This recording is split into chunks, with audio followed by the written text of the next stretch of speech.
Hello, everybody. It's ya boy, Asbjorn Torvol, as always. And I want to welcome you to this new podcast series. Now, I say new, it's not really the new podcast series, but it's the new podcast series. The entire format of this has changed, and this is now the first episode. So all the podcasts before are the old ones, and this is the new beginning. I've got my new studio, I've got my new quality. Everything is just going to be so much more dope. So I want to thank you for tuning in. Before we jump into this podcast, I want to say that this podcast is sponsored by Chris Ashburn at chrisashburn.com. You can see the little link here. And if you go to her website right now, you can get her Ancestry course, which links in the description, for $50. The course usually goes for $75, but if you use the coupon code Torvol, you can get your discounted Ancestry course. And if you're looking to get into Ancestry, this is a course that you want to jump onto. So show her some love, hit that link, and check it out. Now, today I have a very, very special guest for this podcast series. Now, initially, this was going to be just one of my usual podcasts, but decided with the new start, we would get someone extra special on. So this is someone who I have admired for many, many years before I became an author myself. And this is the author of several books: the complete work of Daemonolatry, Modern Daemonolatry, Demonic Love Magic, Sex, Power, and Money, the Daemonolatress herself, S.Connolly. How are you? Good. How are you doing? I'm doing good. I'm excited to get this podcast series off the ground. It's been a long road so far. Yes, I imagine so. Now, it is an honor to have you on. This is the second time you've been on this channel. And, I've watched you for many, many years. You have great books out there. Recommend anyone to go and pick up a copy if they're interested in demonology and working with demons. It's just so much good content. Now, you were one of the first authors that I think I ever read, occult-wise. And that was probably the perfect introduction to getting over kind of the topic we're going to talk about today, which is fiction and reality. Now, just for those in the audience, it's not uncommon for me to talk about the occult pollution, the community that we have going into this line between fantasy and reality, which I think a lot of people miss. And this is something that you and I have talked about in private message quite a bit, is how much of our community is in fiction and how much is in reality. Yes, absolutely. There are a lot of different topics where people actually believe the tropes of the genre, so to speak. When you're talking about fiction, all fictional genres have tropes, certain stereotypes, as you might put it, where, like you always have to make pacts with demons and sex with demons and the demon appearing, physically manifesting from smoke from the center of the pentagram or whatever. So there are all of these fictional ideas that when some people come to the occult with those ideas, that is what they're expecting. And those expectations actually affect the outcome of their magic. So it's kind of interesting how that works. Just because there is a disconnect between the fiction and the reality. And there are some blurred lines there, because in some instances you really do need to have good visualization techniques and a great imagination. And I know people hate that when you use that word in the occult. You have to have a great imagination to learn energy work and visualization and even astral travel. You have to have those skills so that you have some sort of like memory of different scenarios so that you can actually manifest those astrally or whatnot. So there is like a crossover, but a lot of people mistake fiction as the reality. And I think that is actually quite a problem, especially for authors like you and I, because then when people start blurring those lines and people start believing the fiction is the reality, we end up, our email boxes get filled with all of these questions. And, we end up having to spend a great deal of time trying to explain this to people. there is a bit of irony in this, that a lot of people who have problems with the word kind of imagination and visualization are the same people who have dream journals. You know, dreams for the most part is your imagination while you sleep. Now, of course, we can give it a spiritual connotation, but you know, there is an underlying, you know, scientific mechanic, I think, to these things. That, Yes. you know, my religious studies teacher used to say that religion is the why, science is the how. And I quite liked how she put that, but I, you know, take it from religion and throw spirituality in there. I think that spirituality is somewhat the why, is the synchronicities, the gaps that we kind of fill in.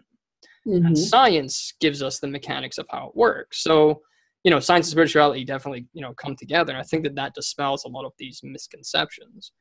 But yeah, you know, a lot of people have this issue with the word, you know, your imagination and whatnot. And I think that there's a line that needs to be clearly defined. Now, the first thing that I want to touch on actually is the materialization. Now, you touched on that really early there, and I'm actually glad you did, because it's something that a lot of people, even myself included, when I first came to the occult, that's what I was expecting. I was expecting to go into the circle, summon Odin, and he was going to appear before me in a puff of smoke and, you know, give me the secrets to the universe. And, you know, I have to say, in every ritual I've done, I've never had a full materialization of any spirit into anything that we could consider corporal.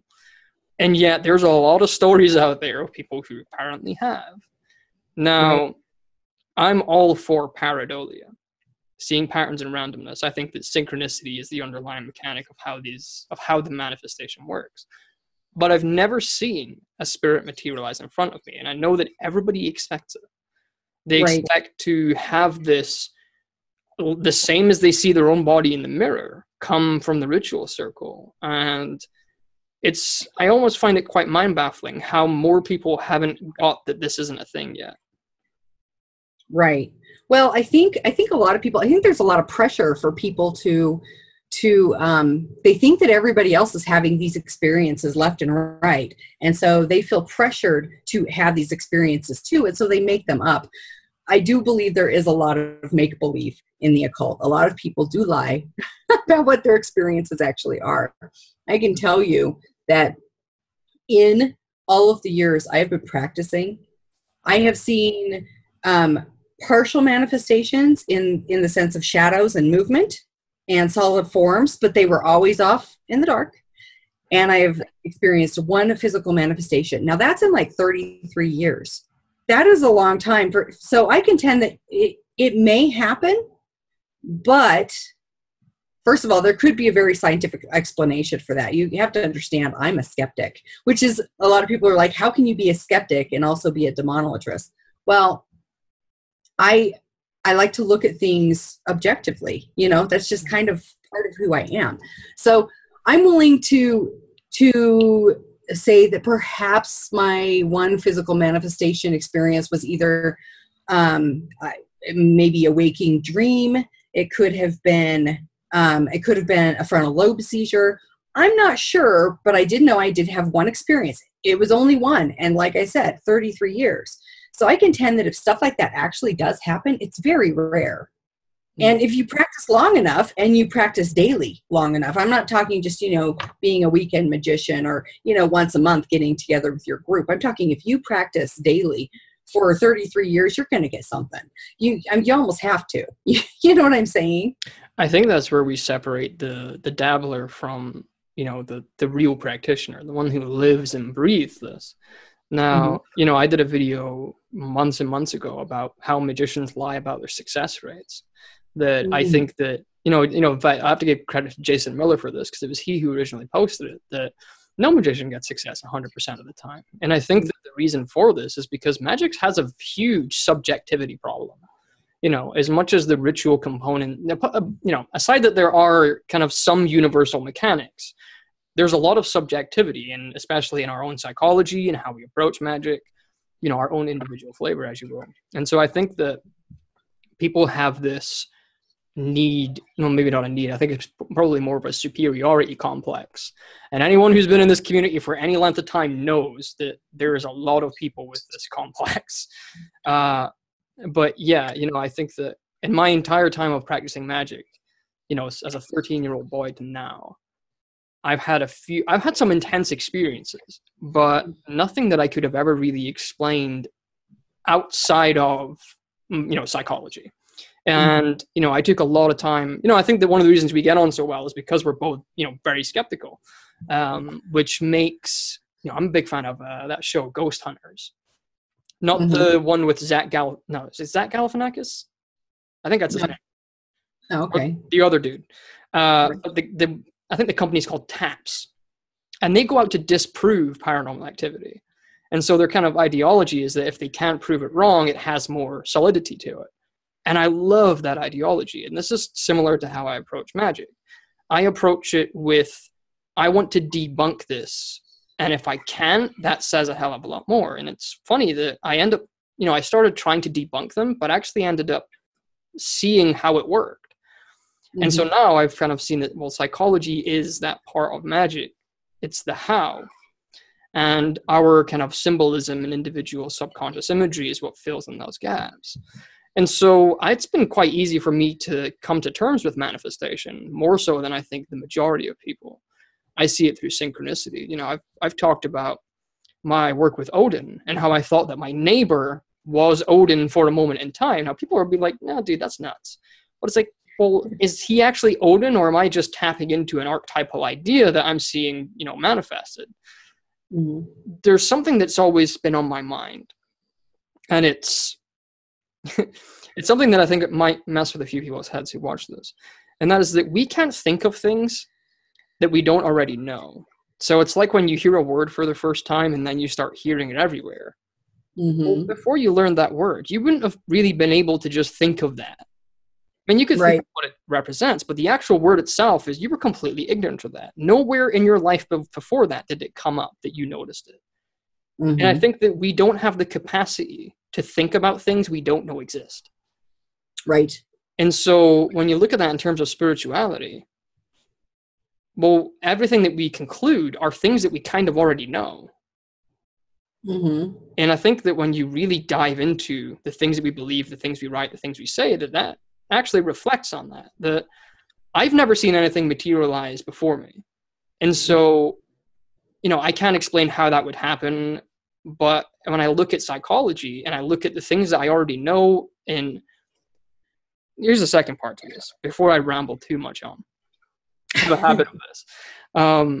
You look at how people describe that experience, and it's always things that fit their symbolism. It's never something they didn't expect. Odin appeared before me, and his spear and his eye was out, and it's the image they had in their head. But if it was organic, then it would typically be expectation, because let's face it, anytime we expect something out of life logically, we don't get what we expect. But in magic, it's always what we expect. Right. And so I think that when you observe and kind of dissect people's experiences, it's actually fairly easy to pick them apart, and yet they don't see it. Right. It's a tough line. It's a tough community to dive into. Well, and there are other types of manifestation too. Like a lot of magicians are into the smoke and mirrors. You see, when you're scrying, you see something in your mind's eye. That's what scrying is. It's not really that you actually see it, like I see you right now, or I can see and touch this desk in front of me. It's a totally different thing. Whereas I've actually watched people's videos of the smoke rising from their incense burner, and it does look very demonic or whatever. But you also have to know the human mind is wired to recognize facial structure and patterns. That's how our minds are wired. So you have to wonder. You wonder, okay, was that really demonic, or was it just human psychology playing on that? And I'm not saying that stuff like that doesn't happen. Come on, I've been working with demons for 33 years. I wouldn't be doing it if it didn't work. You know what I'm saying? If I didn't have some experiences that kept me going and experimenting and working with magic.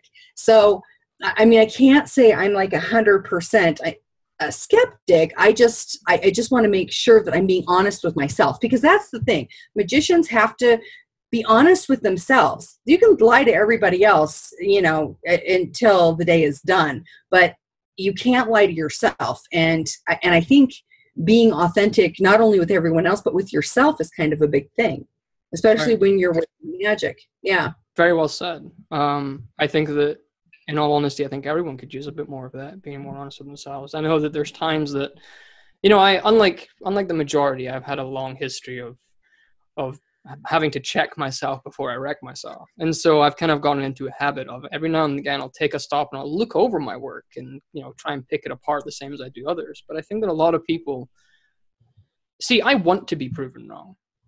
I want to prove myself wrong. I want to see the development. And I think that that's where a lot of people go wrong, is that they want to be validated. They don't really want truth. They want their fantasies to be fed to them. And I think that the root of this comes from their own background. Most people come to magic from being inspired by Hollywood or watching Vikings or, reading a couple of novels. And I think that they come in with this expectation to be Gandalf, to be, Obi-Wan Kenobi. And they don't ever really separate from that idea. I mean, some people do, but a huge majority think that that's the world. That's magic. And I think, this is where this pollution comes in. And, just for those in the audience, I'm going to make a t-shirt that says "Drain the Pollution." This is going to be Asbjorn Torvol merch. So hashtag drain the pollution. I'm going to make magic great again. It comes from the pollution. And anyone who follows my work knows what I'm talking about here. And we've had a community that people, there's no standards, really, because we don't have like a university for magicians. We don't have Hogwarts where, you graduate and you're qualified. Anyone can teach. Anyone can do mentoring. Anyone can spread their knowledge. And, I'm cool with the freedom of expression, but I think that we've stopped the art of questioning. And so you have these people who come in, and they've been here for 5 minutes and they're teaching already, teaching their fantasy. And people who don't know any better then pick up that fantasy, don't know that it's just a fantasy, and then teach it to other people. And you end up with this huge community of people who don't know their ass from their elbow and are teaching everyone. And then you have these ascended grand masters who have been here for maybe a month and have already taught 12 apprentices on the Mastering Daemonolatry course. Right. And I'm sure you've seen your fair lot of those people. Right. Well, and that's, that is like one of those things in the more traditional, and I say traditional in the sense that there is a tradition of demonolators who work a specific way. And back when I first started, we didn't have the internet. It wasn't so easy for everyone to just become a master of magic. You sometimes had to drive 30 miles or whatever to get to the local occult store. I remember when occult stores used to send out their catalogs stapled together, like done on a crappy copier and stapled together, and they'd send it to you, and you'd send them a check or a money order with your shipping and handling and everything, and then they'd send you a box. And you had like an order form that you had to fill out by hand. This was back in the day. And so first of all, a lot of people who are just starting out really just don't get it. They are so lucky. They have no idea, because back when I was younger, we didn't have a lot of these left hand path or black magic books. We didn't have anything beyond ceremonial magic texts to fall back on. And it was whatever you could find at your local Walden books. If that's even, I don't even think Walden Books is a thing anymore. I think they're out of business. So, I mean, this was way before Barnes and Noble was really a thing across the country. And so you had to make do with what you could find. And if your local library had a crappy, selection of occult books, you had to go to another library that could have been, 20, 30 miles away. So, so I got very lucky in the fact that I accidentally, through friends, met some college-age demonolators. A couple of them who had been, their parents were demonolators. So I was very lucky in that aspect, because I actually had a real teacher, and we didn't have books back then. But we also weren't encouraged to do fantasy either. There was none of this, here's a book and you can go through it and you can kind of teach yourself anything. It was more like you did have a rigorous training program.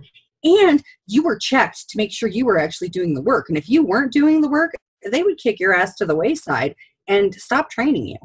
That's how like real apprenticeships actually worked back then. It's like, you want to be my apprentice? Okay, here's what you need to do. They'd give you instructions written on notebook paper, no less, okay? So not even like formal. It wasn't even some nice leather-bound book or nothing like that. They're like, here, I want you to do this. Or they'll hand you a stick, a rock, and a vial of water and say, okay, what are you going to do with it? And you're just like, I have no fucking idea what you're talking about. But we actually had like meetings where we'd get together and actually do like energy work, meditation, all of that foundational stuff that is actually important for magic. Whereas these days, everyone wants to skip the energy work and the meditation because it's so boring. Nobody wants to do that part of it. But it's like, if you don't do that part of it, you're not going to be able to do the rest of it, because a lot of that really does fall into literally changing your brain waves and getting into these deep mental states and all of these things, and energy raising and grounding, and people don't realize that that's very foundational. And it's not just one tradition of magic that's foundational in. That is foundational for all magic. I don't care what you practice. The struggle is real. Right. But nobody works for real because real is boring. Like it is. It's, it's not nearly as exciting as what Hollywood has been feeding us. Oh, yeah. So I love a good horror film as much as the next guy. I love the idea of like big covens of like 30 to 40 people all chanting the same lines in unison, like perfectly. Nobody ever accidentally starts their robe on fire. The alarm never goes off. A spider doesn't run through the ritual circle and cause a bunch of screeching and scattering. Things like that do not happen in the movies, but they actually do happen. I mean, and not only that, but like most groups, when you get into like most actual like functioning groups, they're usually like anywhere from 2 to 6 people. They're really not much bigger than that. I mean, if they are, it's like one of those public things and they do some sort of like, I don't know, like a play, and there's really no energy to it at all because everybody's focus is scattered on everybody else and what they're doing. And so I don't know. The other night I was on a radio show with Uncle Birch, good friend of mine. Shout out to Uncle Birch, Sacred Grove. We were talking about kind of how things are back in the day. Because he's a veteran in this too. And, he's told me a lot of stories about how hard that struggle was. But one of the things that we found quite funny is that, you go back to, you had a few covens back in the day that, would meet up here and there, and you had a few kind of events that happened, but they were very kind of few and far between. Mm-hmm. And you expect kind of nowadays, especially if you're a newcomer, to, you get into this coven and they're all out dancing naked in the woods, and that's just how it is. Well, the reality is that no, they're meeting up at Denny's. Right. They're meeting up at Denny's to talk about, what's been going on throughout the week, and maybe throw a little bit of, magic in there.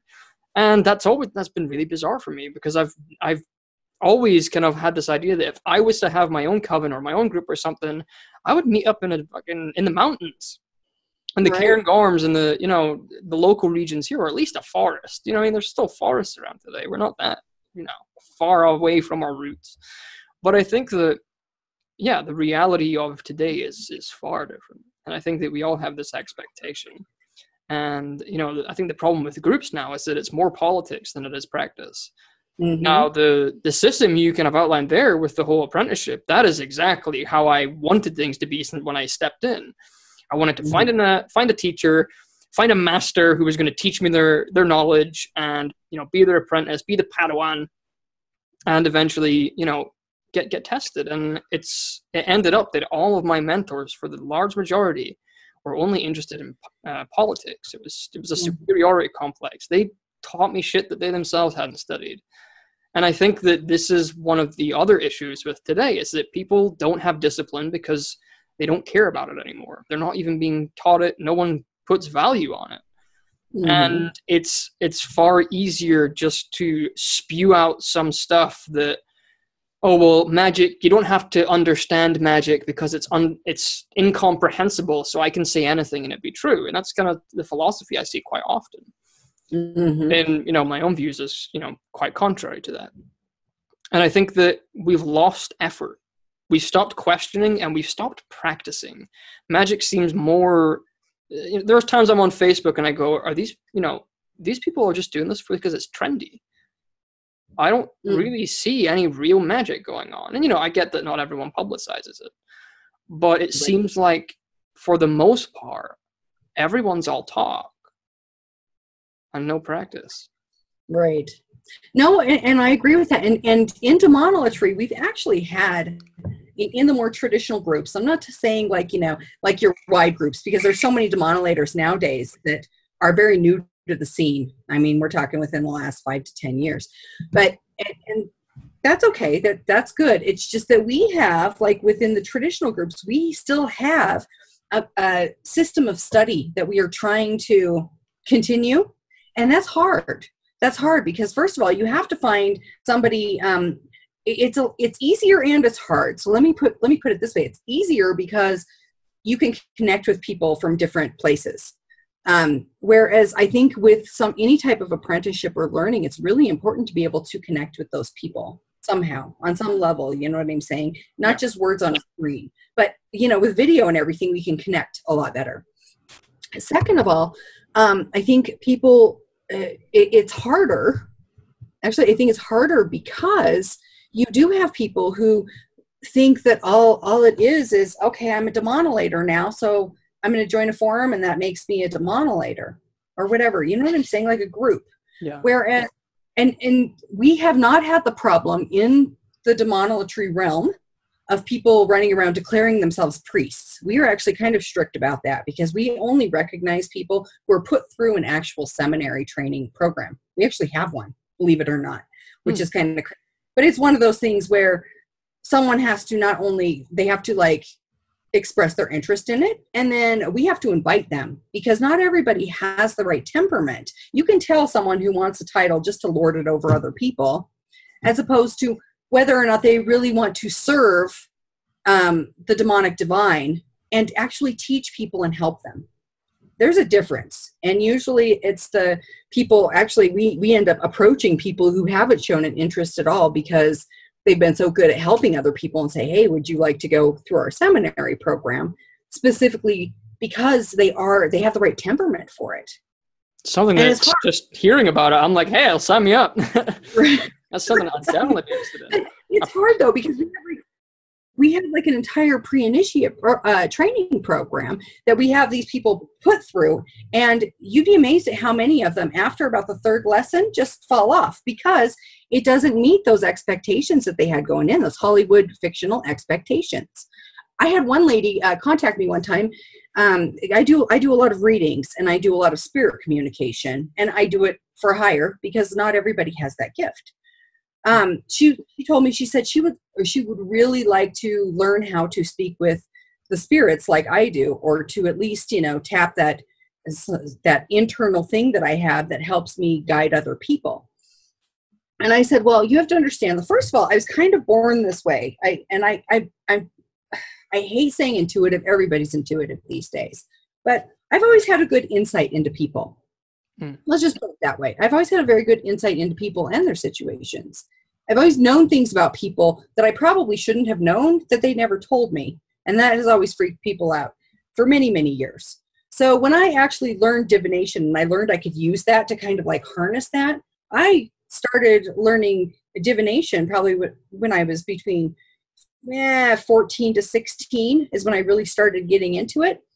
And so I've been doing that for a lot of years too. So it took me years and years and years of practice. And I'm not just saying pulling out the tarot cards once a year.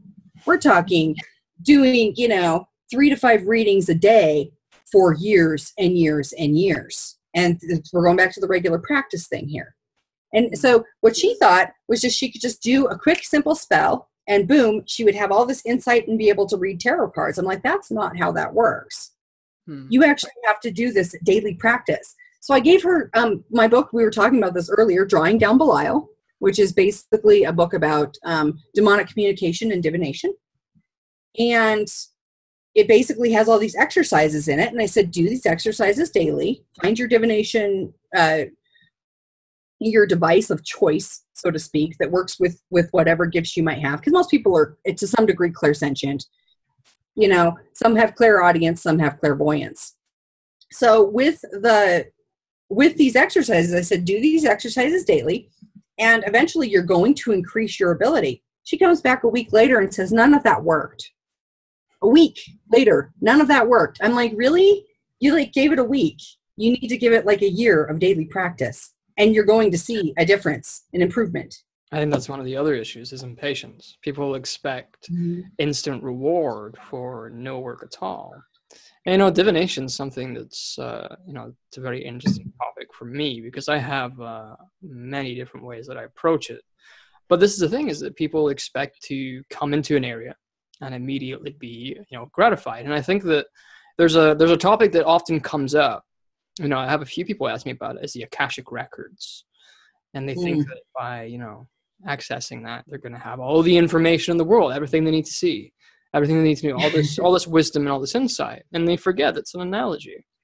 And I told them, I said, look, you know, the Akashic records, the Book of Thoth, those, you know, there's another one that was supposed to be like the City of Gold, El Dorado or something. I'm probably having the wrong name here, but there's one of them. So these are analogies for your subconscious. Your subconscious, you know, the links to the collective unconscious, which is the all knowledge. I mean, I thought we would have understood this by now. I mean, Carl Jung, amazing guy. And I always recommend it to my book. I said, dude, you think the Akashic records, you're just going to open it and instantly you're imbued with knowledge? No. You have to study your subconscious mind like it's a book, and that is a bottomless hole. And, you know, this is where I went into my book, Magic, It's All in Your Head, is how to approach the subconscious mind and start to dive into it. And the problem with that is that the subconscious mind's always changing.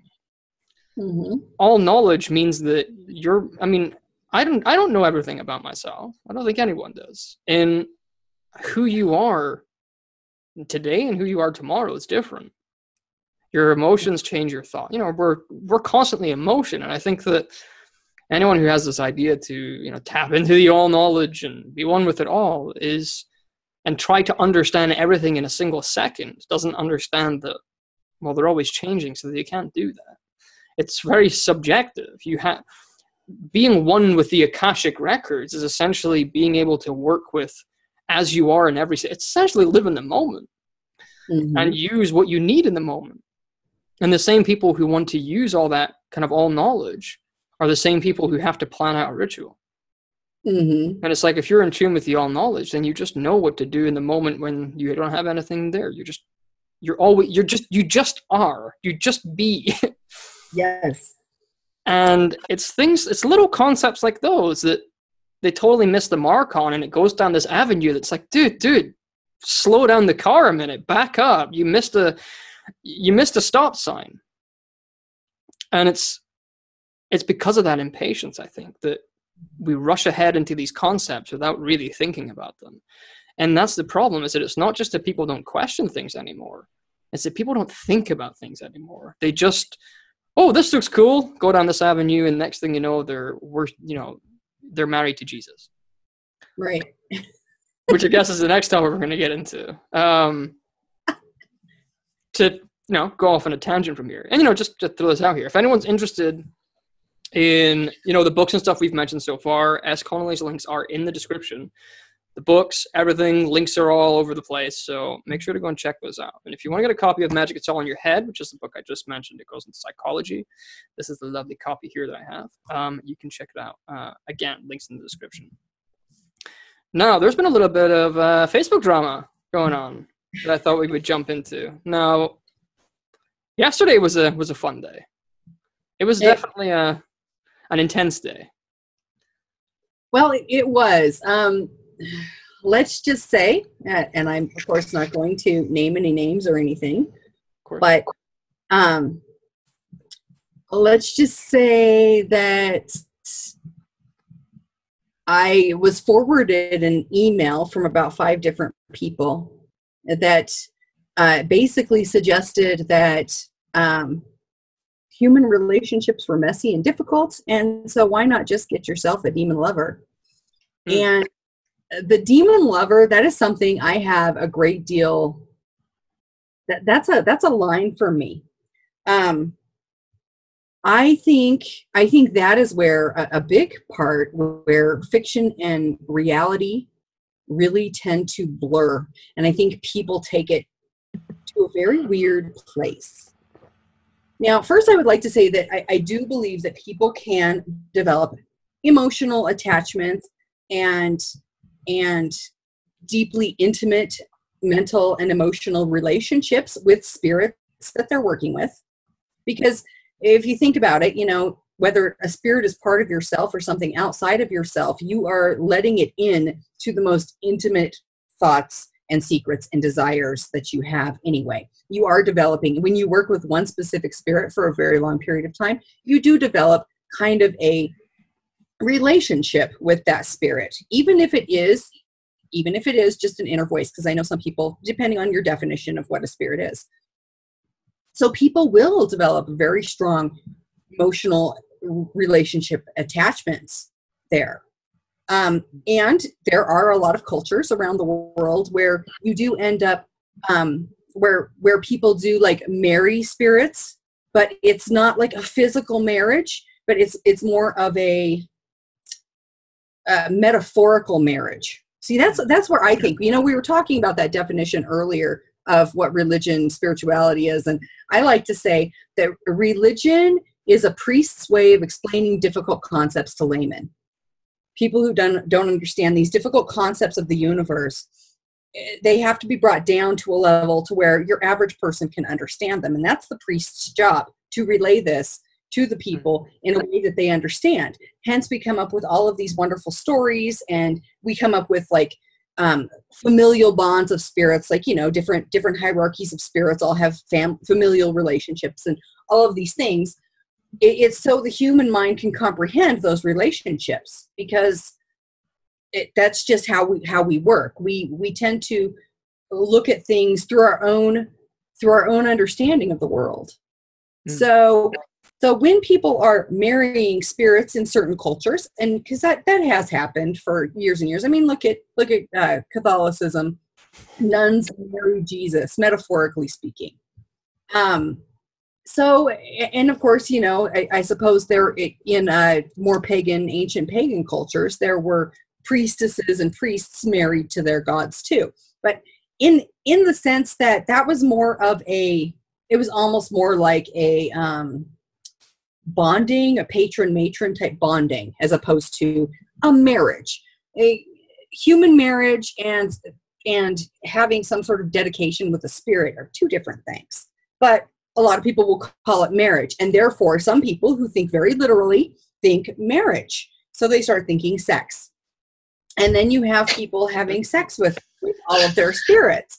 And while I agree that the fantasy of demon sex is fantastic, I love it. I have written books on this, fictional books, novels. As Anne O'Connell, people can pick them up. There's Her Demon Lover, Her Demon Wedding, and Temple of Lilith so far in the dalliances with demon stories. I have more. They're just not done yet. But they're all like sex with demons.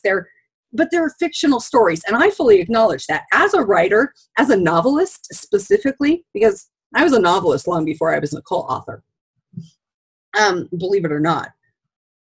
As someone who writes fiction, I totally understand. I think I understand my own imagination and creation process much more intimately than the average person does. So when the average person is imagining something or having a dream, or they're falling asleep and they're having this like really hot and heavy sexual fantasy with a demon, they're thinking that it is a real thing because they don't understand just how powerful the imagination is. I mean, if you're a reader, if you pick up a book, you know how you can be transported to another place that doesn't even exist, that doesn't exist in anywhere but that author's mind. And you are transported there, and you can live in that world for however long it takes you to read that book.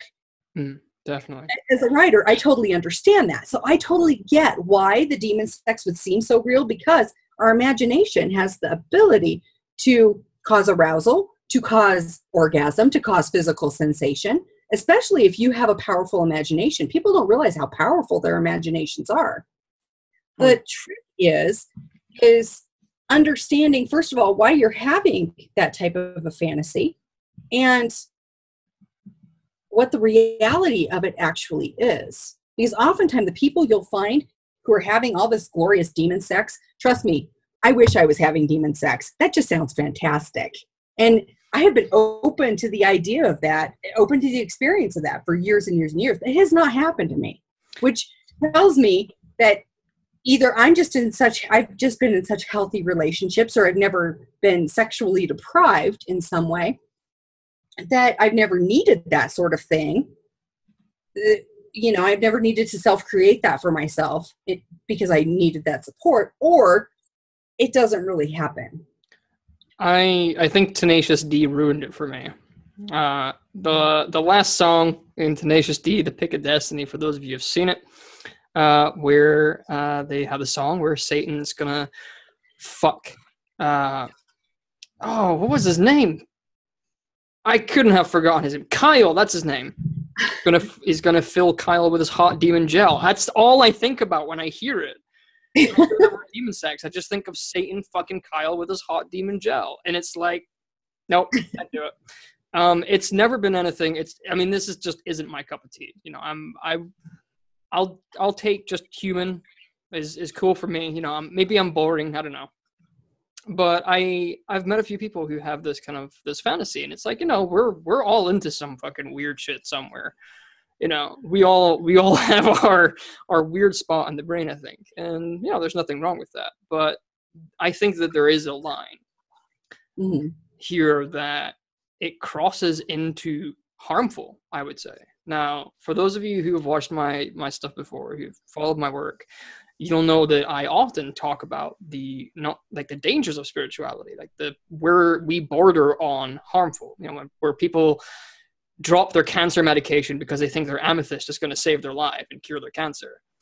There are some real horror stories out there. And I think that there are certain concepts that lead into self-destructive damage that borders on self-harm. Now, as someone who's tried to take his own life before, I would have had scars if they weren't, tatted up. I've been down that road. I know what that's like. And there are times that I see certain things in our community and I'm like, this person needs help, like serious help. And I think that especially if you're a public figure, especially if you're someone who has a voice like us, you need to take some of that into consideration when we put out these concepts. And the demon lovers one is a big one. It's topical just with, just seeing yesterday how many different varying opinions and stuff there were. And I think that there's a clear line, and I think that not everyone can see where that line is. And this is true for many concepts like it. It's a very it's a very polarizing issue, because you have a lot of people who, and I want to say this is more leaning towards black magic of the community, but obviously I'm generalizing, who do have the fantasy of being fucked by Satan or banging Lilith and fucking things with tails and horns and and red skin. Right. And it's one of those things. But having that as a fantasy and people having that's the reality. As you said yesterday, marrying Lucifer and neglecting relationships because of it, and essentially cutting off human contact for that. I think that is in itself self-destructive. Now, here's the thing. To each their own is a very real thing in this. But I think that, do we have a responsibility to put our voice out there to be like, look, this is self-destructive? Now, the problem, I think, in our community is that everybody thinks that everything spiritual is subjective. Right. Well, they see it almost like religion. Well, you can't question, that Muslims don't like bacon. You can't question whether or not I'm fucking Lucifer. And I think that there's a difference. Well, and not only that, but you're supposed to validate it too. Exactly. Not only are you supposed to accept it, but you're supposed to encourage it. And that is dangerous, because you're right. There is the problem that, first of all, they could be neglecting their human relationships. What was stated in that email is basically, human relationships are messy. It's a real pain in the ass having to deal with somebody else's needs, and maybe that person isn't giving you what you want, so your needs are being neglected, but fuck theirs. And, just get rid of the human relationships and let's go with a demon. And you know what? You can marry him too. and everything will be hunky-dory. And that's not a good thing, because there's like a social disconnect there. And I think that sometimes social alienation is not a good thing. It's not healthy. And not but you know, if you can't deal with human relationships and give and take, because relationships are work. I mean, you're in a relationship, I'm in a relationship. I don't know about you, but my marriage is sometimes work.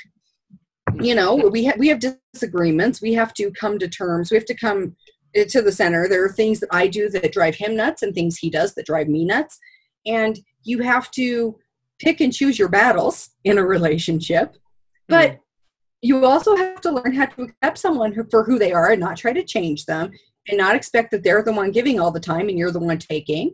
And also, you know, be healthy enough in your mind to not be with someone who expects you to give all the time and they're not giving anything back either. So relationships are very complex things. And yes, they are messy and they are difficult. And yes, it can take a while searching through all those fish in the sea before you find your mermaid or merman or whatever. And that's something that I know. That was just a crazy analogy. Oh yeah, but there's someone out there with a mermaid fantasy who's married to a mermaid. You know that. Oh, probably. Yeah. So, but that's the thing, is like, you need the emotional, each of us needs the emotional maturity to actually be able to deal with those complexities of relationships. And that isn't just romantic, sexual, pair bonding type relationships. That goes for friendships, relationships with our families, and all of these things too. So I think that basically this is a way, using a demon lover as a crutch or as a way to avoid those human relationships keeps us from growing emotionally and keeps us emotionally unintelligent. Whereas the whole point of a lot of magic is to actually elevate oneself and to become more emotionally aware and emotionally mature. And when you're doing that and you're just saying, oh, well, you know, heck with human relationships, I'm just going to go for a demon. And when you're looking at it from that perspective, it really is just saying no emotional growth for you. Because that obviously is going to only cater to you. The demon doesn't have any needs or wants, does it?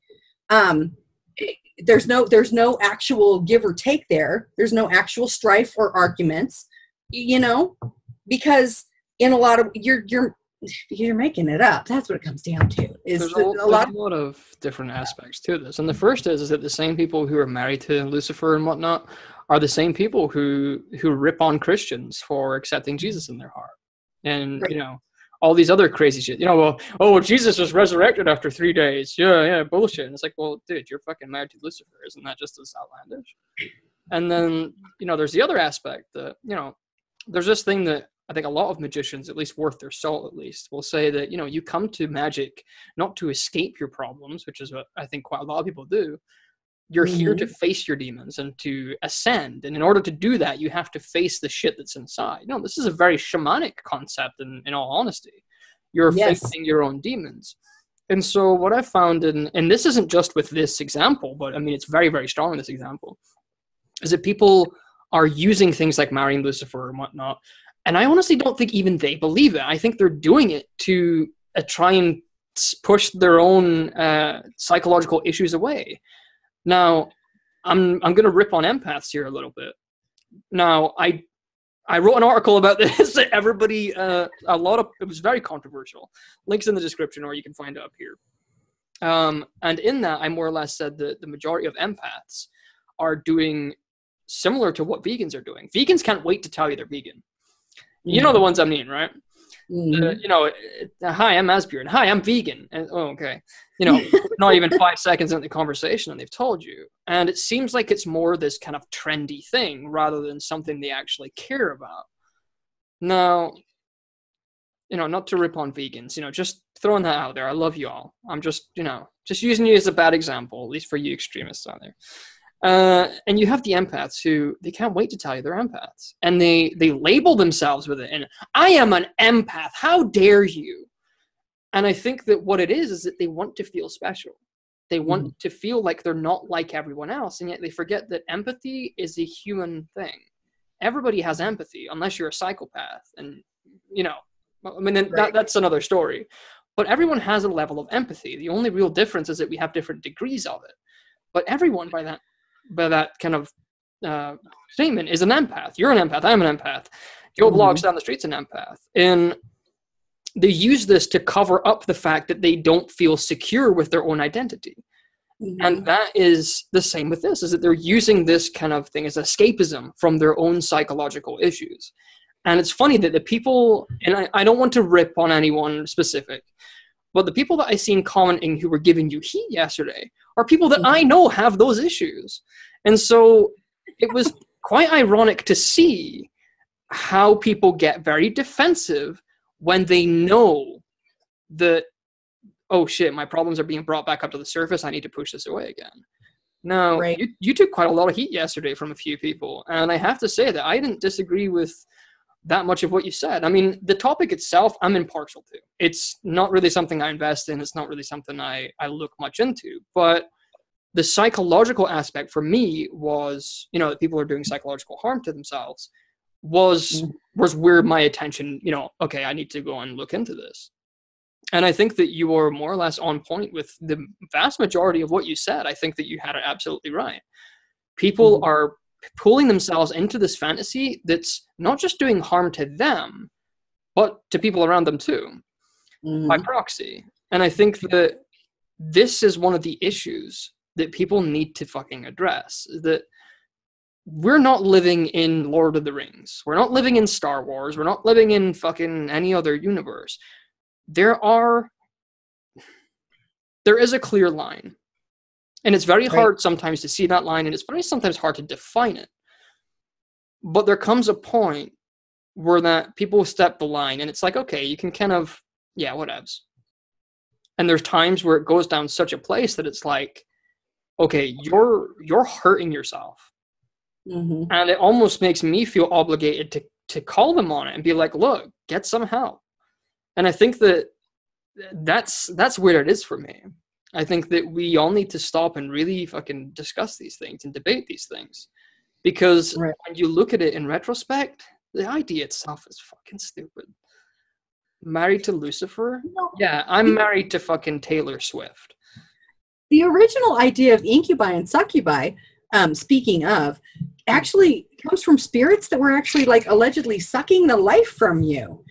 So how that has like morphed into something, and it's actually really new too, because back when I was first learning, we didn't have that. That wasn't even like you were talking about how if you don't know something exists, you wouldn't think about it. That's not something that was brought up in my training at all. No one ever talked, nobody encouraged any intimate sexual relationships with demons. No one ever talked about that sort of thing. That really is more of a new, it's not a new phenomena. I don't want to say that, because that you do have the mythology of incubi and succubi, which were actually like taking the life force from the people that they were having sex with. And a lot of scientists actually believe those accounts are the same as alien abductions now, and it's caused from frontal lobe seizures. So that's something for people to look into if that's something they're interested in. Definitely. Frontal lobe seizures are really kind of an amazing thing. I've actually written off one or two of my experiences as that. It's funny how we end up back at psychology again. I know, right? Well, it does. It comes down to it. Magic can be a very, very psychological thing. But what I also wanted to say about the demon lover thing is, my concern is not only that it's hurting people psychologically, but it's also encouraging people who are just starting out. It's encouraging them into that fantasy. Yeah. So, I mean, somewhat, we're enabling them in a sense by not talking about it. Right. Well, and that's one of the reasons when I wrote the Daemonolatress Guide series, like the Daemonolatress Guide to pact making and demonic possession, because these are questions I get a lot of the time. Like, people will see The Exorcist, and so they immediately think, oh, that's what demons do. And they're like running around going, oh yeah, I'm possessed, blah, blah, blah. And it's all a fantasy. It's not even a real, it's not a real thing. Yeah. I have to say, and I hope you don't mind me saying it because I think it sounds cool. Daemonolator to me sounds like a weapon of mass destruction. Just the name. It has that kind of ring to it. It's really cool. Off topic, but hey. Right, no, I'm with you completely. I think. Sorry, continue. Oh no, I was going to say, so, and there are a lot of different fantasies that can be destructive like that too. You know, if you think demons are all evil like they are in the movies, and you don't subscribe to the idea that that the word demon comes from the Latin and the Greek, meaning divine intelligence or replete with wisdom, if you don't really believe that, if you don't believe that demons are just divine intelligences, you can really harm yourself by thinking it's all evil, all evil, all evil, and put yourself, you can take it to a very dark place. And so it is, some of these fantasies are harmful. You know, the fantasy of possession, I think, is pretty harmful. You know, the same people who tell you that, you know, that you shouldn't question it, that you shouldn't question what they're doing because, you know, it's their own personal spiritual gnosis. And it's like, well, if someone was about to quit their cancer medication or stop taking their insulin and go and eat 10 boxes of chocolates because they think that this new sigil and crystal that they've created is going to, you know, protect them, I would have an issue with that. Right. And he would have an issue with it too. Yeah. And so I think that, yeah, here's my thing. I'm happy for anyone to have their freedom of expression, be that for shitty ideas like this or us trying to combat the ideas and, you know, give our own stance on it. And I don't think it's a case of saying that we should or shouldn't do that. It's a case of, this is my thoughts on this, take it or fucking leave it, you know? And I think that if it was anyone else, if it was Mary down the street who's about to go and stop her insulin and go and take a load of lemonade filled with sugar, I'd be like, Mary, don't be an idiot. You know, we would all try to at least make an effort. Even if we didn't physically stop them, we'd make an effort to at least try and bring them back to sense. And I think that this is the same as that.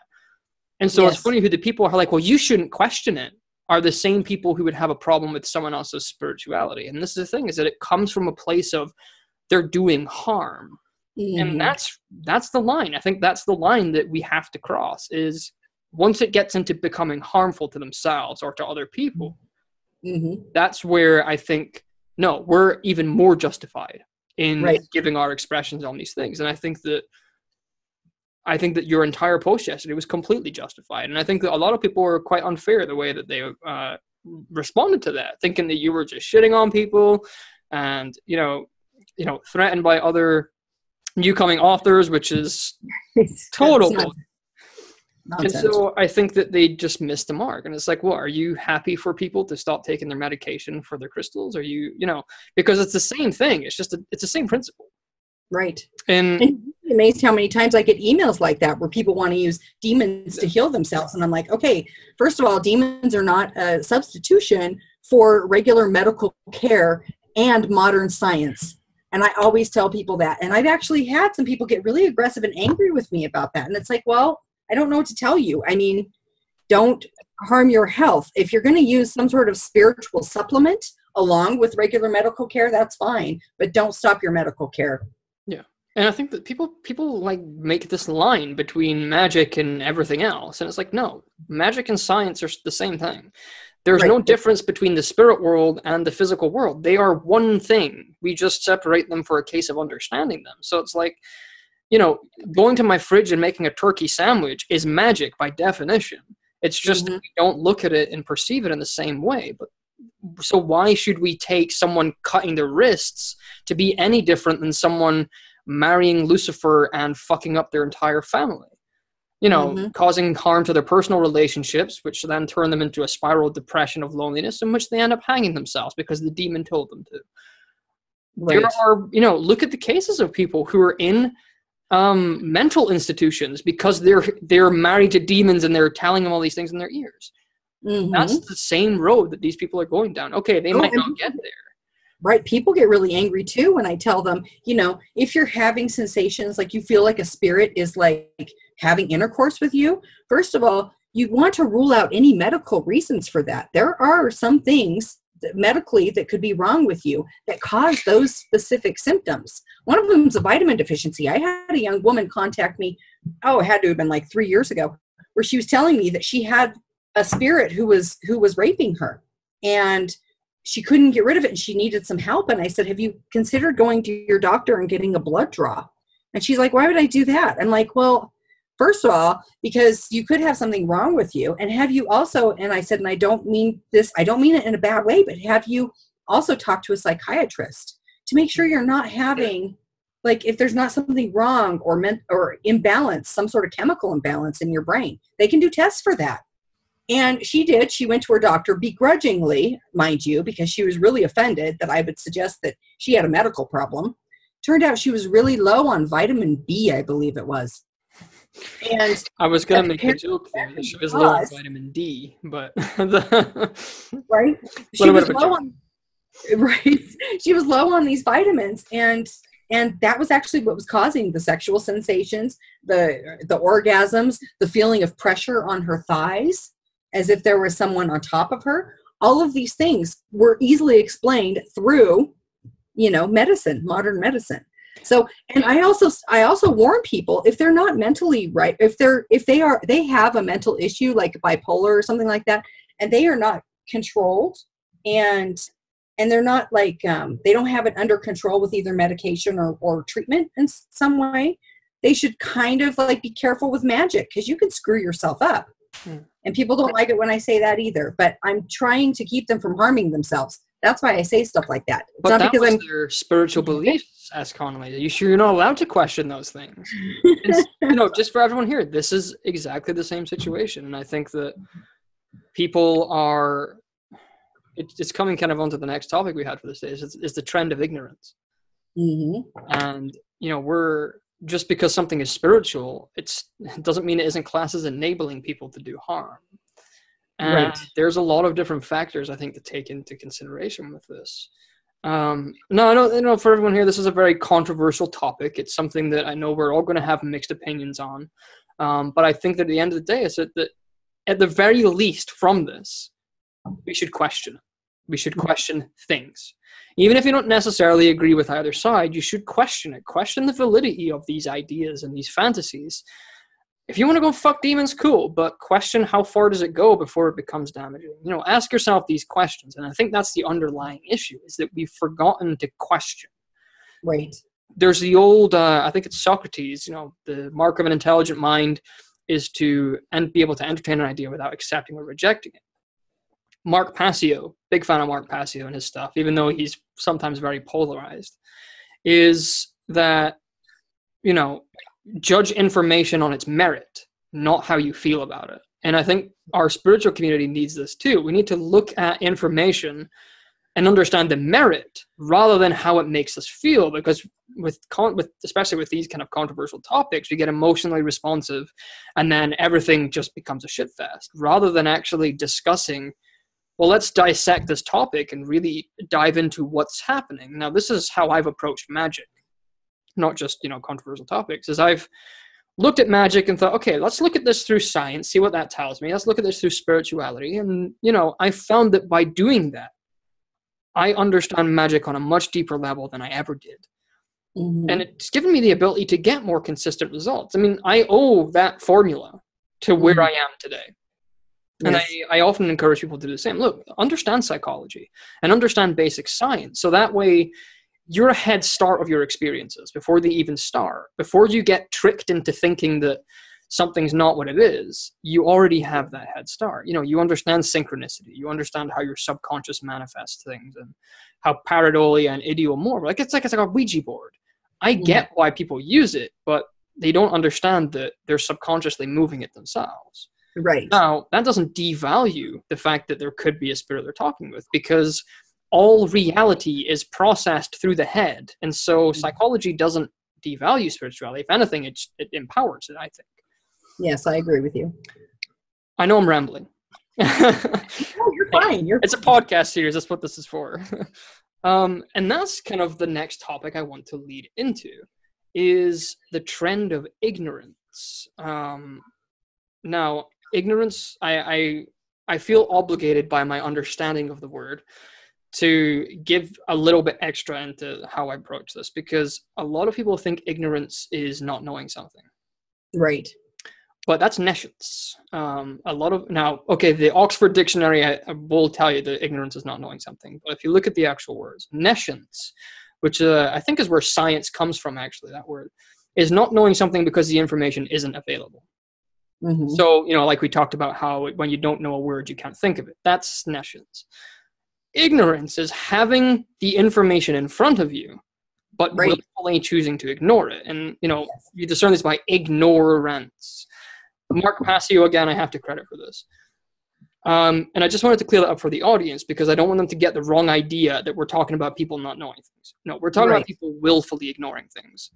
Yes. This is a common thing in our community. You can give someone evidence of something being a certain way or not being a certain thing, and they'll still deny it. They just won't even look at it. They won't entertain it. It's no, I believe that I am being fucked by the devil. And that's all there is to it. Mm-hmm. And I think it's becoming so common that it's adding to this pollution.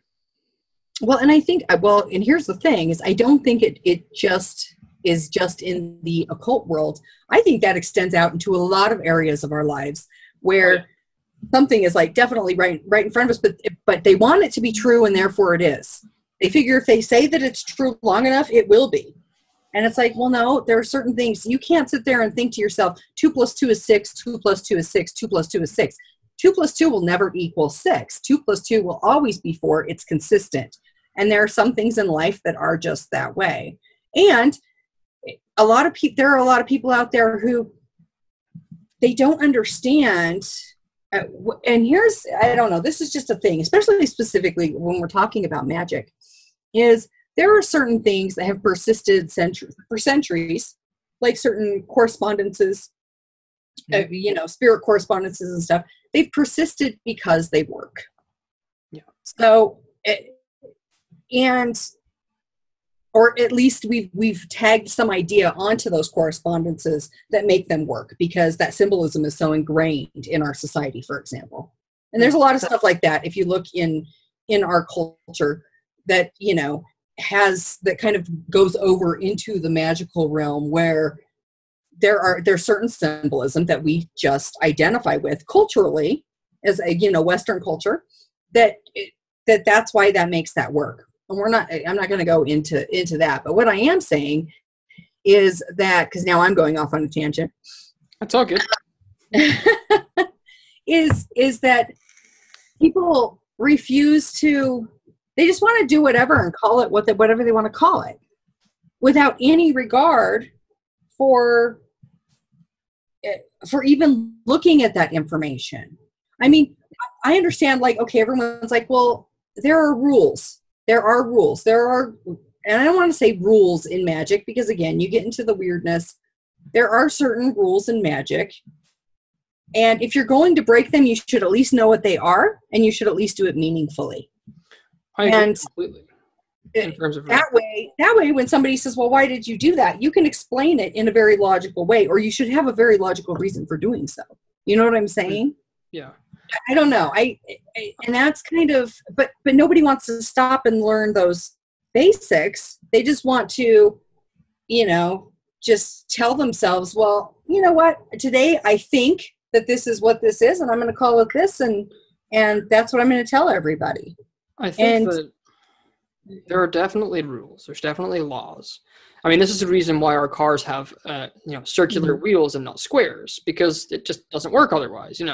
Magic's the same. There are some universal mechanics, but I think that people hear the word universal or objective, and they think of it as this huge thing. Now, let's take symbolism for an example. The ritual mechanics of how the stuff manifests, how it gets to point A to B. Now, in my model, that's through the psychology. Your conscious mind impresses upon the subconscious takes the information from the collective unconscious and manifests it through synchronicity. That's the machine. That's how the cogs on the machine work. We fill in the gaps with our subjectivity. And that's it. And so there's a huge subjective element, but the laws is a tiny part. But it's still there. It's still objective. Let's take, people think that laws can't be broken. No, but they can be bent. Let's look at gravity. Yeah, you drop an apple off a cliff, it will fall every time. But you can get a plane to fly. And so you can still work with the laws in ways that you might not even expect. And I think that's important with magic, is that, there's definitely a line between the subjective and the objective. And there's also objectivity in your subjectivity and subjectivity in your objectivity. Absolutely. And I touched upon this in one of my recent videos, where I talked about how, like, the machine that we call magic. So, I've already kind of given you the psychological model, but we fill in the gaps with our subjectivity. And that's the objective part of the machine, because you need the subjectivity in order to fill in the symbolism that allows that to manifest. And so you need both. And I think that people want things to be so subjective that they can make up their own rules. And those are the people who end up never getting results, who don't get consistent results. And then the people who want it to be all objective, who don't get results because they're missing the subjectivity. There needs to be this balance. And that's honestly what people, I think, are missing. They're missing balance. Now, balance isn't exactly half and half. Balance is going with what is necessary, not necessarily what is completely 100% equal. Right. No, I agree with you. Absolutely. I mean, it is about, and in order to find that balance, people need to be willing to experiment, and they need to practice. They need to do that daily practice. We're going right back to that, because that is how you find your balance. That's how you find out what makes your magic work and what doesn't. That's why, the road to success is paved with failure. You have to fail enough in order to figure out what you did wrong and how to correct it.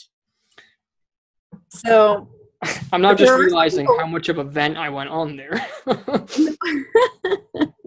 That's okay. But, people do need to kind of, I don't know, they just need to come back to, it's a matter of it being practical and workable and actually working. There is a balance there. I mean, when you get into any topic of magic and you find that, you're going to find that, because, there's always going to be that person who comes to you and wants the magic cure-all for all of their life's problems. They're going to want to do the one spell to make them a millionaire. For what? They don't know. They have no idea why. People don't understand why. My latest book is Demonic Prosperity Magic. And there were people who were really pissed off about it, because it actually suggests that you need to know how to manage your money. Oh, so, I love that. I have to send you a copy. But the entire book, it's filled with, it's got magic in it, and it's got a lot of different types of work that work on those psychological levels that you were talking about. But it also tells you, you can't be out there, spending all your money on beer and women every night either, I have to say, that's restored some of my faith in humanity. I am touched that you included that. Yeah, people, I've seen people who talk about money who can't handle their finances.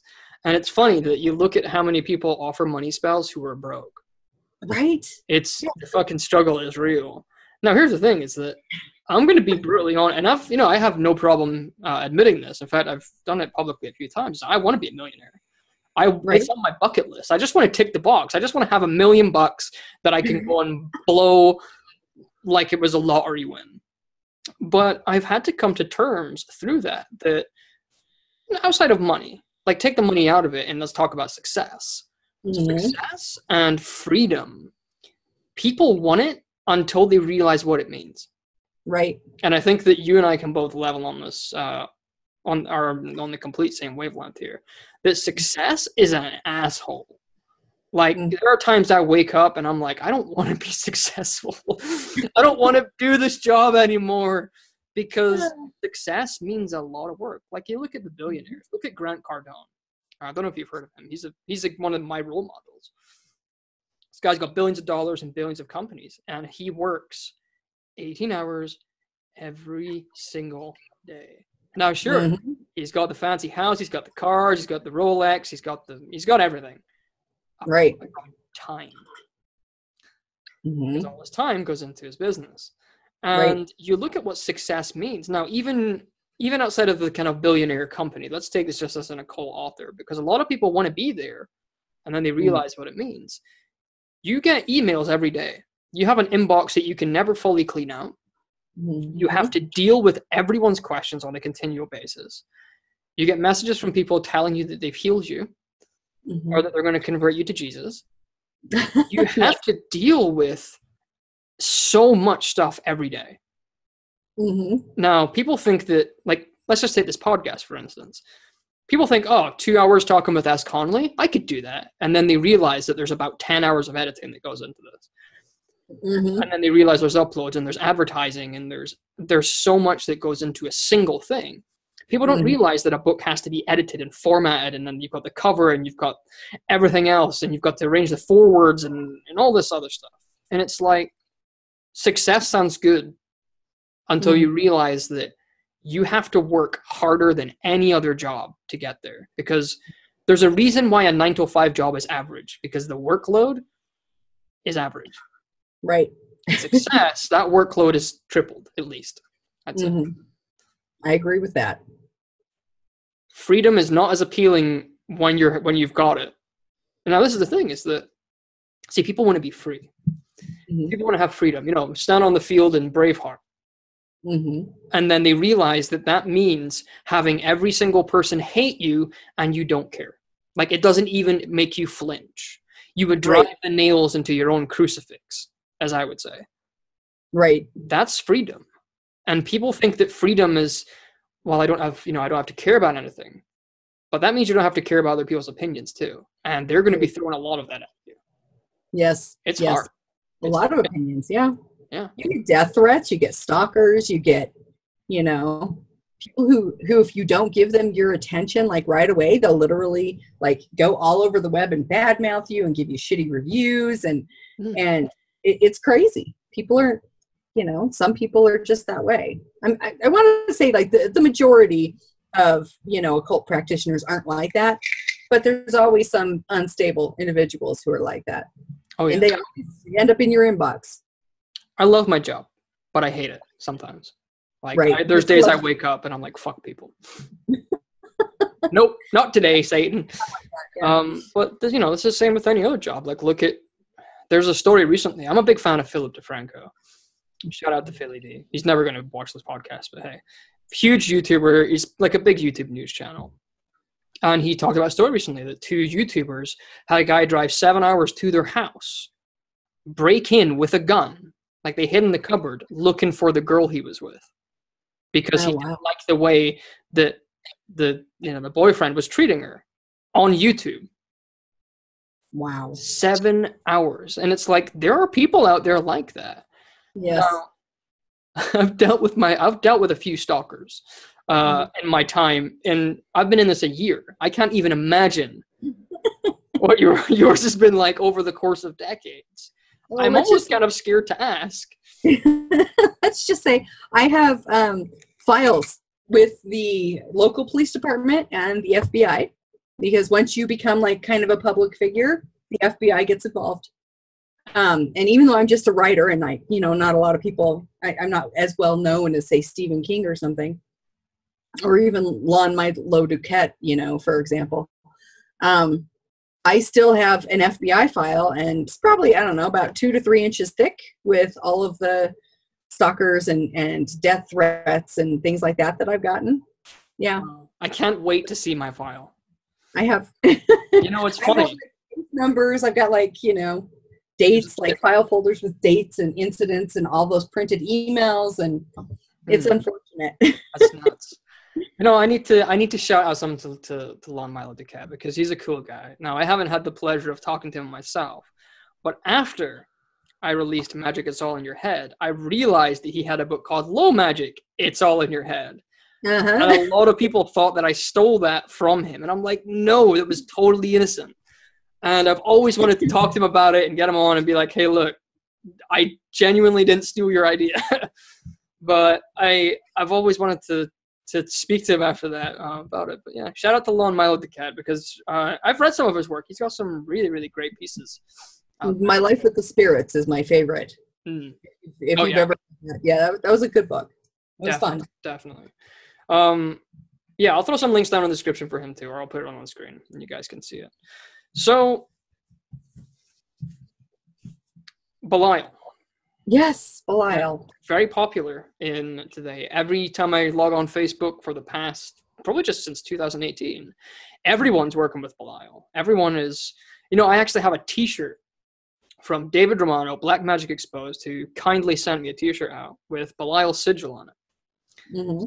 Now, a couple of years ago, in fact, even when I started in the public eye, there was a lot of people working with demons, but this is the only time I've seen everybody working with a specific one. Now, I haven't worked that closely with Belial. I've done maybe a ritual or two kind of from the Goetia, but I haven't worked with him on a very intimate basis. And so I'm kind of curious as if you have any theories on this, or where we can take this as a topic.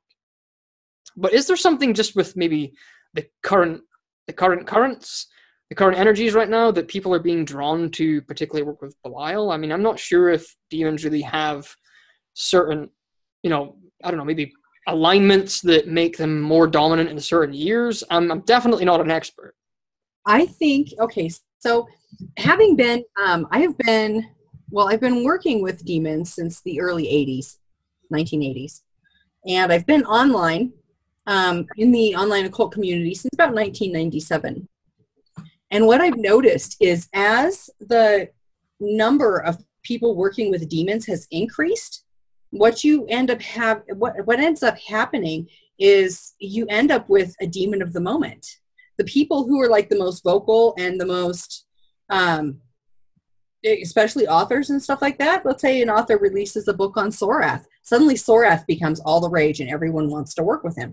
I wrote an article about Zagon for the last anthology of sorcery, and suddenly everybody was on a Zagon kick. And I think the same thing is kind of happening with Belial right now, as a matter of fact. I have to agree. Now, just to throw this out here, since you mentioned it, the Anthology of Sorcery 3, I think these are still available on Bulb. Several great authors in here, including S.Connolly, as well as myself, and the stolen article that my wife submitted, my ex-wife. I'll dig out there. A little shout out. If you guys want to get a copy of this, I would highly suggest it. I've read your article in this, and I have to say, I'm anticipating a moment where I have a chance to perform it. Right. Because I could have used this ritual last year, and I really needed it. And now I have it. I'm like, ooh, I'm waiting for the moment. Right. Well, in some rituals, I think some rituals and spells, I think that's it is. It's almost like you got to have the right timing for that. Yeah. But as for Belial, I think right now he might be more popular because Belial, in Daemonolatress anyways, the earth element, he represents stability and abundance and, fertility of mind, of body, prosperity. All of these things are kind of encompassed in this one particular demonic force. Now, the interesting thing about Belial is not only is he earth, but in the Goetia, he's actually fire. So he's kind of like the fiery part of earth, and that is also why he's celebrated at the winter solstice, which is a fire festival. Mm-hmm. So there's so he has this earthy, fiery thing going on, and he also spurs people to action toward their own prosperity and their own stability. And I think right now, with the way things are so uncertain, a lot of people are looking for that stability in their lives, and prosperity, whether it be financial or whether it just be wanting to stay in one place for a long time, or to be in that one relationship for one time, or they need to act on something that's going to create their stability. I think that's where Belial comes in. Mm. Now, there are some people who will go directly with I don't like just the Goetia attributes of particular demons, because I think they're very limiting. I think a lot of demonic hierarchies, when you look at them, because a lot of them were pieced together, I guess I should say, by Christian and Catholic clergy, you find that their descriptions are very vague and they're very incomplete. That's actually one of the reasons I like it. I think that not because to base your entire system on it, but I think it's a good starting place. Now, I don't know if we've ever talked about my unreferenced part of my work. when I go into a new tradition, I'll go in unreferenced because I don't have anyone else's bias to base my kind of findings on. And so the first ritual I'll do, or kind of the first round, is just the very basic, here's the name, here's kind of maybe a little bit, and that's it. And then I'll reference afterward and look at the correspondences. Well, and that's not a bad idea. That is actually not a bad idea. I actually recommend people, even though I don't agree with like being disrespectful to demons, I recommend that all magicians try evocation as per the Goetia at least once. You got to try it at least once. And I know, yes, it's disrespectful. Yes, it's forceful. Magicians are notoriously very arrogant. And it kind of like embodies all of that, in my opinion. But I think everybody needs to at least do it. You got to at least be able to say that you did it so you can experience, so you can know the difference. So you can actually know the difference, not just know of the difference, actually know it. So I agree that that's actually not a bad plan of attack, to like go into it kind of not having done the research initially and then go through and that's good. I might throw some students. You are a very brilliant man. I aim to please. I mean, this is the same way of how I approach the runes, is that you go and read a ton of Ardred Thorson's works and he tells you the meanings, and anytime you approach it afterwards, that's all you can think about. Right. And it's like you're technically just replicating theirs instead of coming up with what actually is in your head, which is more important than someone else's view. And right. So I think that when you start off, at least in the practical aspect, keep vague and then educate yourself, because then you have something more than their opinions to base it on. Right. But you do have to go to that point of actually educating yourself, which kind of goes back to the conversation we were just having. Yeah. You get a good balance that way, I think. And I think that there's obviously going to be times where you go to do something, you've already studied things before, and it can be, it's just one of those things people run into. I've read the Goetia several times, and many other. In fact, I read your own complete book of Daemonolatry. It's one of the first books I ever read on the topic of the occult. And so it's sometimes difficult when you get to a system and want to go unreferenced when you've already read a ton of material. And so I think that the best way to approach it from that point is just to try and forget as much as you can. As Yoda says, unlearn what you have learned. Right. And it can be a hard thing to do, but I think that if you have the chance to go in unreferenced and just be it raw, it's very, very beneficial. And, this is kind of part and parcel why, you're talking about there about doing the Solomonic methods and then testing them and then looking at alternatives is exactly why I decided to, start the project of my upcoming book, which will probably be released later this year. You and I have both discussed this.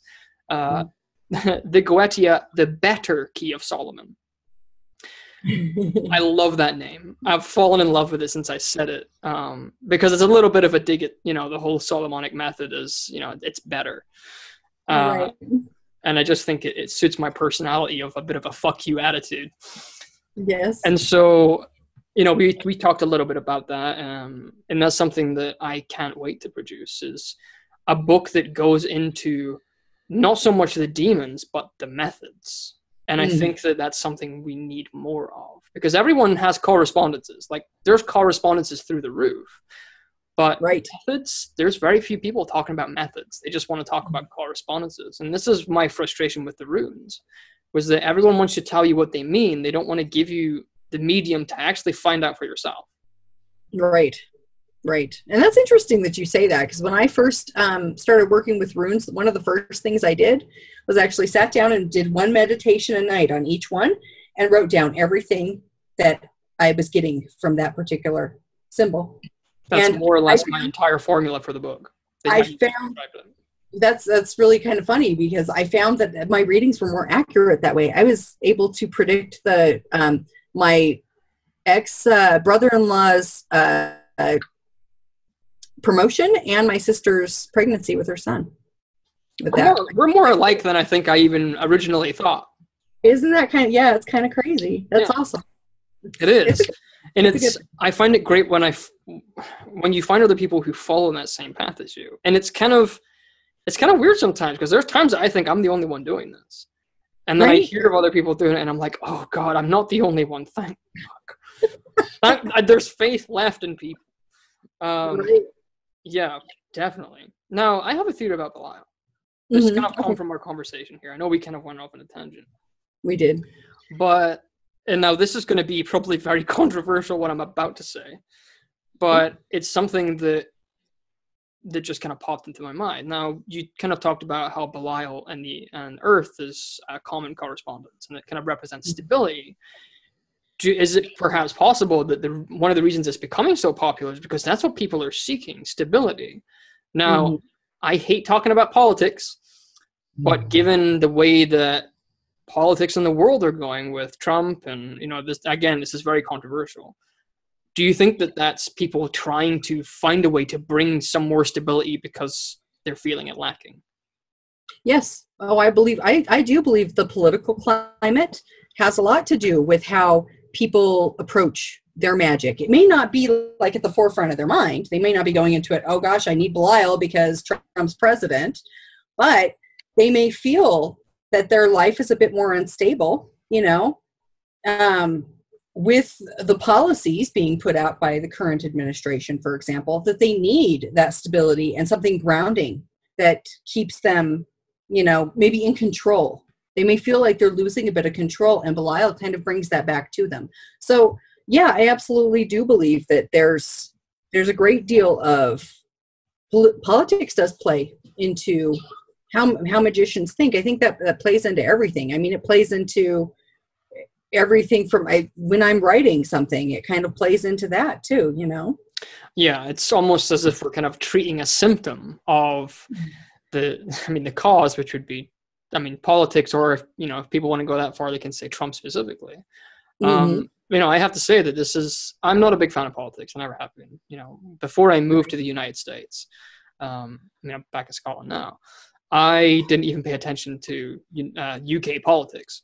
I didn't want anything to do with it because all it did was make me feel shit about life. And so I kind of just stopped watching the TV. I stopped reading the paper, and I just got on with my life. And I'll be honest, those were some of my happiest moments, right? Being kept out of the loop. And then I moved to the States, and it's weird because, and I don't know if this is just me, but politics is not just the politics. It's almost part of the culture. Mm-hmm. And I know that sounds obvious, but if you come to the UK, you can live here without ever knowing that the politics was really here. Like, you know, right. It's there, but it doesn't really bleed into your daily life. Mm-hmm. Politics in America, it's like priority number one. And I think it might be something to do with how patriotic Americans get. No, it could be. It could also be that the media seems to feed it to you 24/7. I mean, you can't watch a night talk show without hearing like the first 15 minutes being jokes about political issues, especially now, especially with Trump in office. Oh, they're just having a heyday with that guy. Of course, he makes it's a constant, yeah. Right. When I moved over to the States, I tried to stay out of the politics. I mean, one, because I was an immigrant, and two, just I didn't have any interest in politics. But the more I acclimatized to America, the politics grew on me. I tell you what, I know more of American politics than I do UK politics. I only found out who our prime minister is yesterday. One of my clients asked me, and I was like, Joey, here's the prime minister right now. I didn't know because I know more of American politics because it's weird. It's grown to be a part of me. Right. It's really, really weird. But I noticed how serious like people take it. And I mean, I don't mean serious obviously politics is serious, but like it's life or death for some people. Yes, it is. There are some people who get very, very emotional about it, emotionally charged. It's scary. Mm-hmm. And that part of what makes it scary is some people just take it so seriously. I live with a news junkie. My husband is a total news junkie.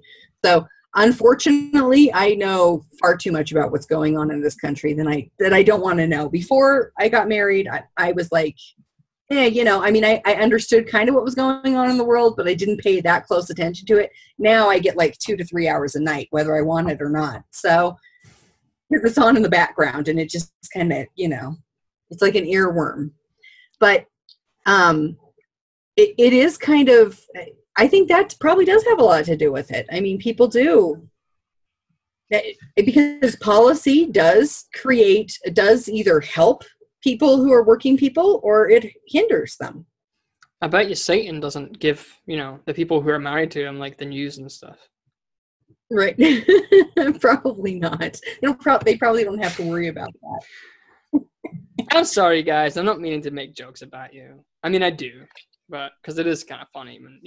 Even just all seriousness aside, there is a bit of fucking laughter in there. So. But yeah, politics is nuts, and I think that, it was the first time, I think, with Trump that magic became political. And I don't mean in the sense that it was influenced by politics, but you had David Griffin, binding Trump, and everyone went nuts. Now, I know that people have done magic to influence kind of the direction things were going before. I mean, Uncle Birch has told me quite a few stories, but this was the first time that it hit mainstream news that, David Griffin was of the war on Trump. And I thought David Griffin was like for Trump. I thought he was a big Trump supporter. Or maybe it was for, I didn't pay much attention. There were a group of magicians who were actually actively binding Trump. I would probably say they were probably cursing him, but David Griffin was trying to do the counter magic to protect Trump, I thought. Or maybe, yeah. But I know that he was. Or maybe I'm wrong. I don't know. But either way, yeah, it has. It's very politicized now, and it did make the national news. I mean, crazy. David Griffin was on. I mean, I don't know if it was him, but they had some group that got on InfoWars, and I'm like, oh, that explains so much about David Griffin if he's willing to get on board with Alex Jones. I mean, right. David Griffin's already outlandish as hell. Mm-hmm. But Alex Jones is a bit of a step up from that. Soon he's going to be talking about how magicians are turning frogs gay. That's insane. No, he's a controversial figure, David Griffin. Yes. He definitely is. Yes. I think that's all we'll say on that. We'll leave it there. Fuck right. David Griffin. Nah, I'm impartial. I think that, he feels more like a showman than a magician. It's all very heated and intense and high energy, and it doesn't seem to be very much actual magic. Right. He does things to get a rise out of people. Talks a big game. He says things just to, yeah.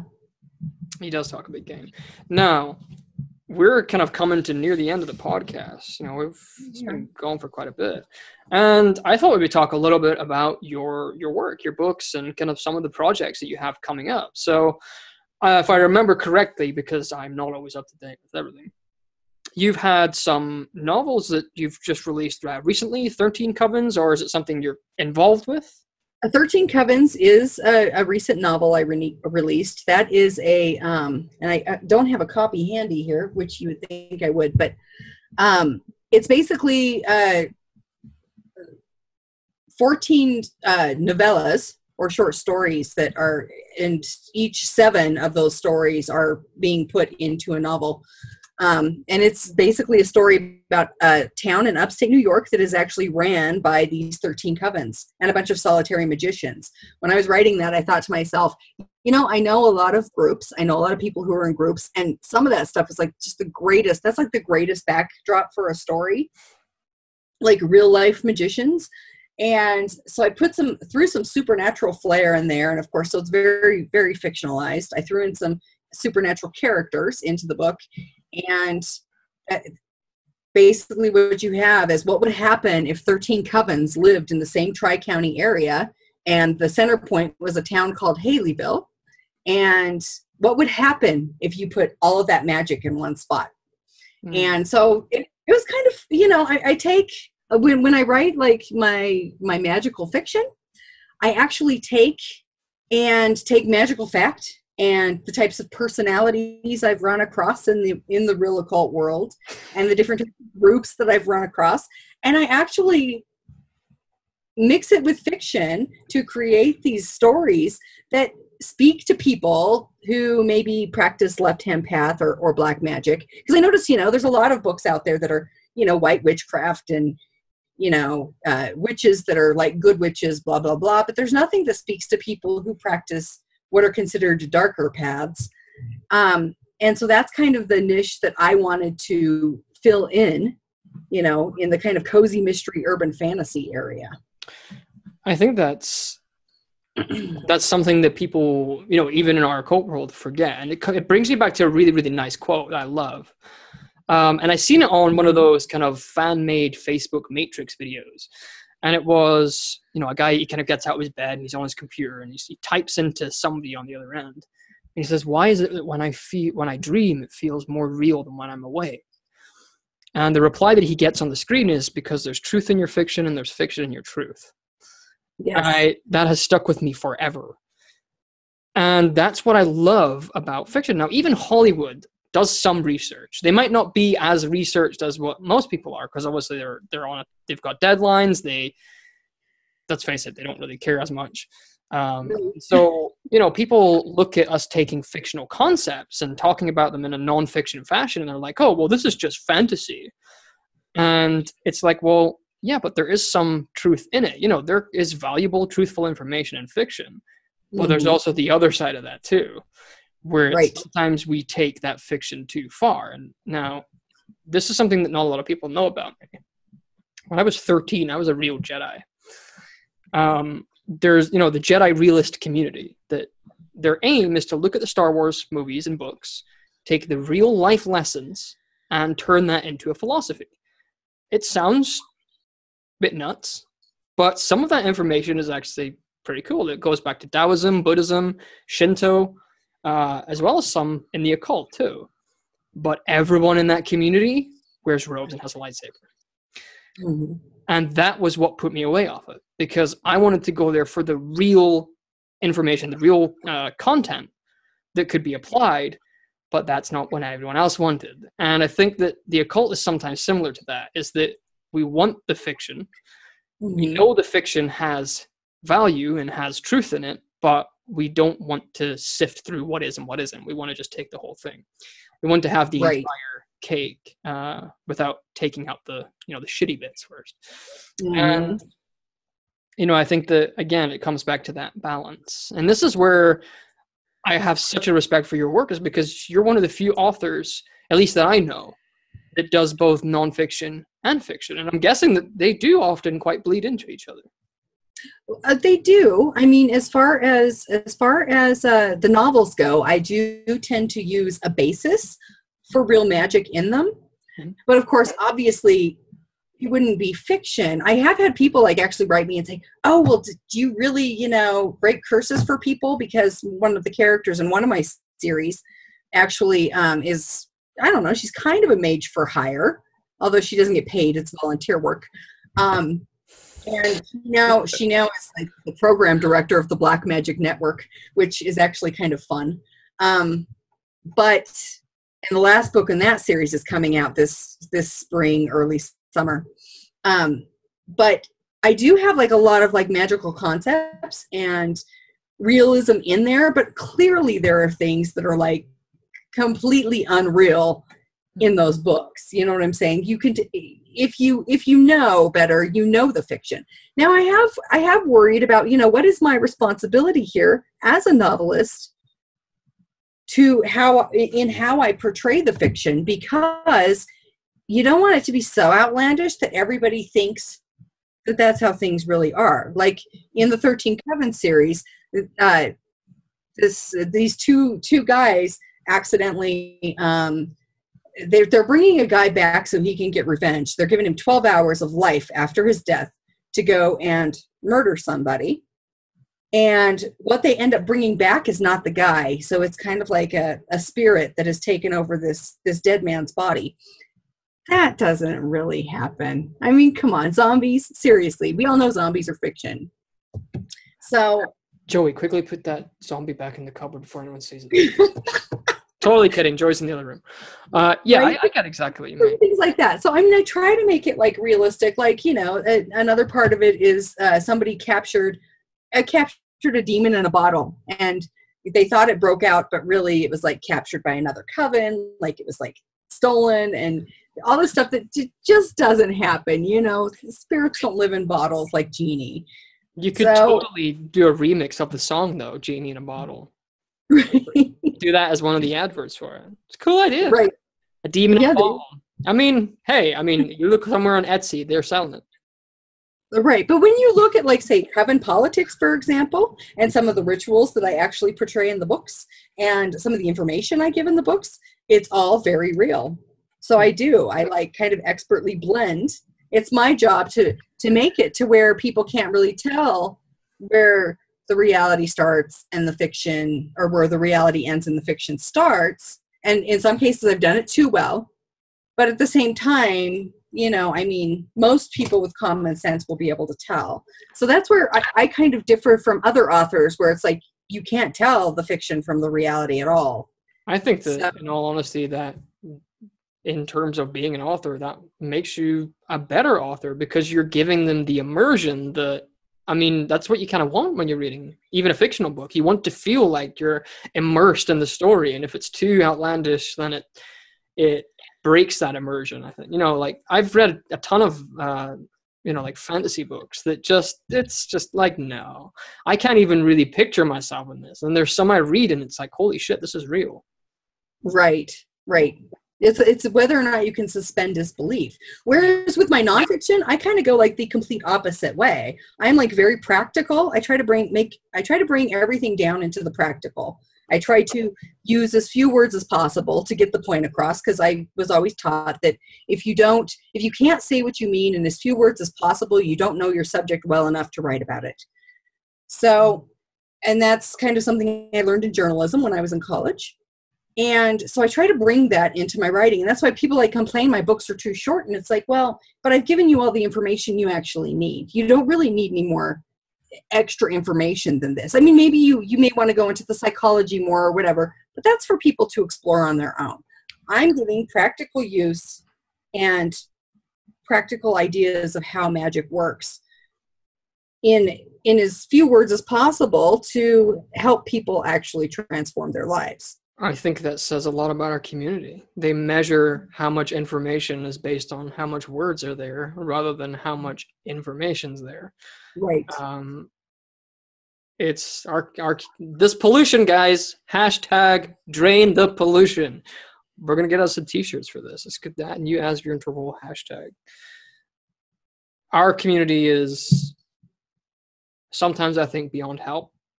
But I think that if we keep pushing, I'm not expecting to completely change the direction that our community is going, but I think that there are a handful of quite a few people that we can save. Right. Well, and I think honestly, only a handful of people are really cut out to be long-term magicians, lifelong magicians. So, and that's the reality of our job, is that we do what we do to help very few in the end. And there's a bit of an irony there, is that we can have an audience of thousands, and yet it's only the one or two people that will actually get to where we're trying to lead them. It's almost a bit of a sad part of the job, and I mean, you look at it like that. But let's not end this on a low. Let's end this on a high. So you've got a lot of nice, juicy projects that are coming out. Now, for anyone watching this, links are all in the description. You can find links to our Facebook pages and our website, and all of our books and whatnot in the description. So go and check those out. Now, do you have any upcoming projects that people can take a look at and jump into? Believe it or not, I've got 2 novels coming out. The third and final book in my fantasy series comes out March 4th. And that is called Eagle's Talon Gray. It's part of the Sorcerer's Twilight series. And then the final, actually, no, it's not a final book. The next book coming out it's a standalone, and it's an erotic romance called Falling from Grace, about a priest who falls in love with a parishioner and has to decide whether or not he wants to stay in the church or take a chance at a relationship that he doesn't know if it's going to work. I don't know that I have right now. My Daemonolatress projects are kind of, in the air, because I don't know how long they're going to be taking to work. I'm still working on my Sorath project, so I'm going to be writing that up. So there is going to be a book about Sorath, about my Sorath model, and there's going to be a book about demonic magic for creative people. I don't know what it's called yet. That's probably not the title. but it's all just my thoughts on creativity and magic. And and the preeminent curse. People on my newsletter, or people who are on my newsletter will have access to the preeminent curse. So you guys want to go and hit all those links in the description, get signed up to that newsletter, check out our books, and keep up to date with stuff via Facebook and whatnot. To throw out my own review here, since I am, the host here, I have been a follower of S.Connolly's work for many, many years, ever since I was a fucking yay high. And in all honesty, her work has helped shape some of my own occult work. And it's been not only an honor to have you here on the podcast, but an honor to go from watching you from afar to now being friends with you, which is still somewhat surreal to me. This has been an absolute blast. I want to thank you for coming on. Well, thank you for having me. And it's been great, being your friend too. So that means a lot to me. Now, I want to thank all you guys for tuning in and watching this podcast. Throw all your comments in the section. If you've enjoyed this podcast, I want you to hit that like button. And if you haven't already, subscribe to the channel. Your support is always appreciated and touches my heart every time.